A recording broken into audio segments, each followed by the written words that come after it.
It's Ryder, and I'm gonna be talking about why I dislike Squid Industries, which is a little controversial.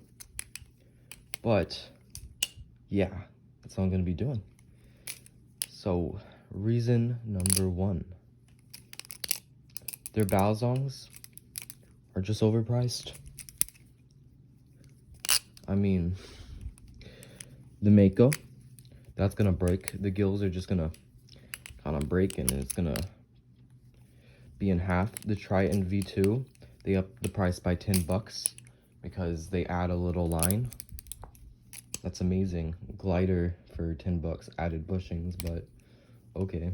Squid Trainer, it's good, but it should have had bushing. It should have had bushings about a year ago. And let's be honest, Lucas isn't gonna do anything about that. He's not going to add bushings at all, which is sad because the Squid Trainer kind of needs bushings. It's just outdated.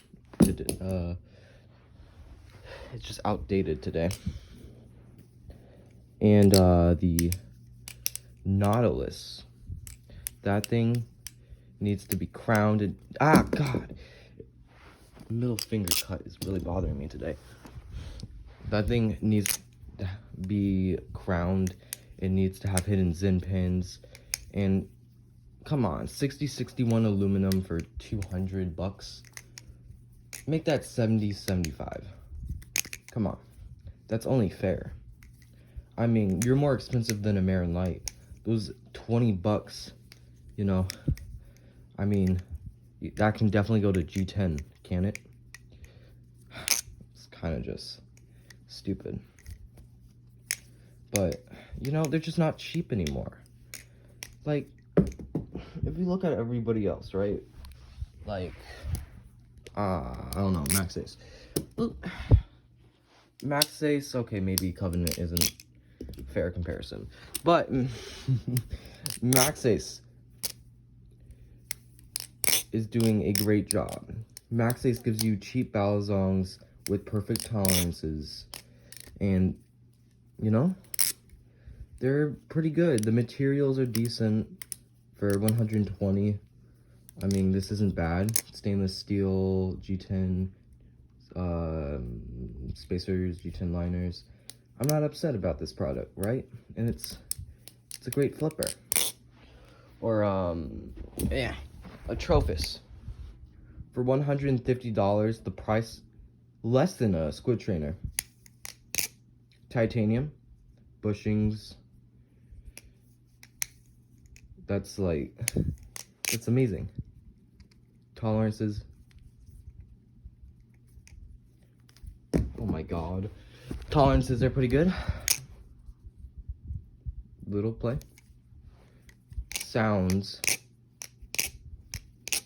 a little like a rep, kind of like a rep, but not exactly. Maybe like a poorly tuned rep. It sounds good.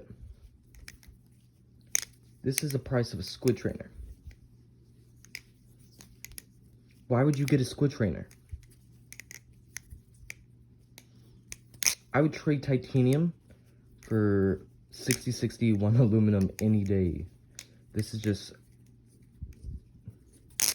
is a great price. $150 for the price of a Squid Trainer. And now even the Squiddies are losing. I mean, you got NDK Arts making the Paoni, or the Oni trainer, or the Oni, I don't know how you pronounce this. And you got Spasm Fingers making the LST Dragon. Like, are you kidding? Squid Industries is just kind of losing it, to be honest. Like, I think in a few years, if they don't change, they're going to be out of business. Lucas isn't going to be the top contender, you know? NRB. Sorry, my camera ran out of storage. I was going to say, machine-wise, Trophus, and Max Ace. These are, in my opinion, already better brands, or, yeah, brands or companies, whatever you would want to call them, than Squid Industries. They already make better products for cheaper and just, yeah, for cheaper pretty much. Cheaper and same quality, and if not better. I just don't understand how you could still be a fan of Squid Industries. Their products just kind of suck compared to everyone else's. Like, they're good.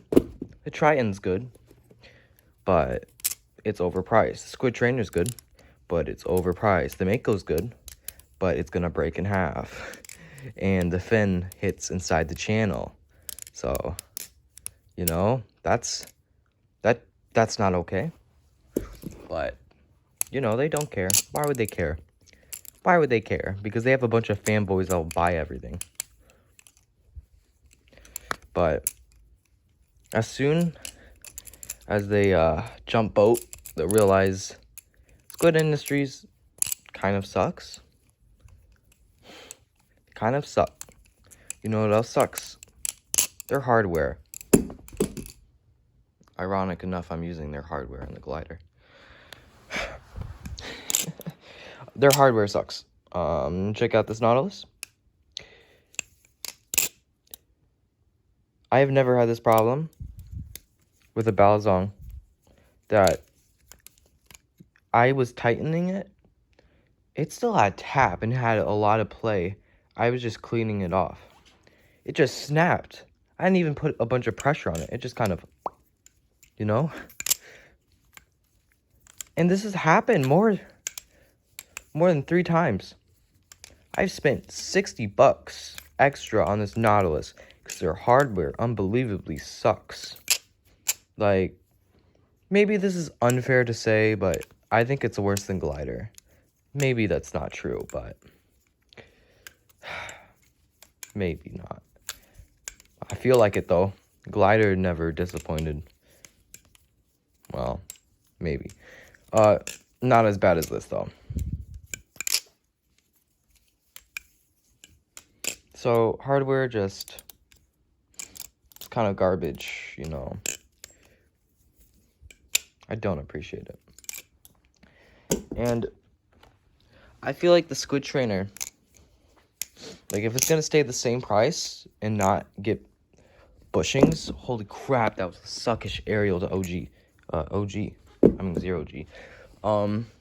I feel like aluminum should change to 6061 to 775. Like, it's gonna get near, it is near the price of a Zephyr. And remember the old Zephyrs? Those things for $150. They had 70, 75 aluminum. So, if you're not gonna add bushings, can you improve the aluminum? I mean, we're talking about, this knife is gonna be $200 soon. Like, give it a half a decade, it's gonna be like, it's gonna be $200. And if it doesn't get bushings, or aluminum doesn't improve, hardware or materials, Squid Industries is pretty screwed, because pretty soon people are going to realize that Squid Industries is not giving you the best deal as they used to.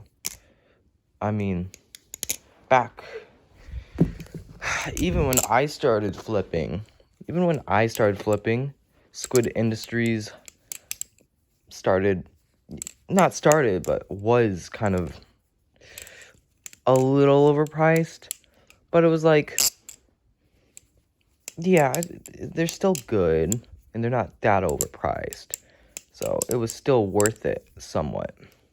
But now it's just really bad. Like, the Mako is going to break in half. Has been recorded like 4 times on Reddit. Like, I'm not lying about that. I'm not lying about that. The Mako V4 is just really flawed. And honestly, if we go back to the sandwich design, that was a lot better. Ironically enough, it was a better beater. I mean, that's funny because, you know, usually channel's better, but Not for Squid Industries. Not for Squid Industries. So, that was a lot of rambling. So, whoops.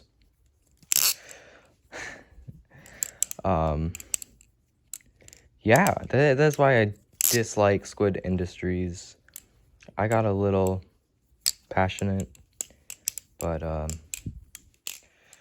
yeah, I know nobody's going to even watch this video, really. Like, people are only gonna watch, like, 1 minute of it. So, maybe a waste of my time, but I don't care. That was the video.